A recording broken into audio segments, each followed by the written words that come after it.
I ran into this last week. Here's what fixed it for me. If you're trying to find your payment history with Bell Canada, follow these simple steps.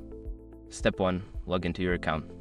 Before changing your settings, use the sroc.com link in the description to open the password strength checker that update your password if needed. Step 2. Navigate the billing section. Once logged in, look for the billing or payments section in the main menu. Click on it to proceed. Step 3. Select payment history. In the billing section, find the option labeled payment history. Click on it to view all your past transactions. Step 4. Filter your search. You may have options to filter your payment history by date or type of payment.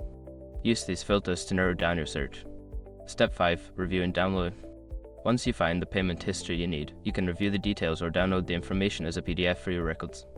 Remember, if you don't see your payment history right away, check the date filter. Sometimes they default to the last month. I hope this helps you easily access your payment history.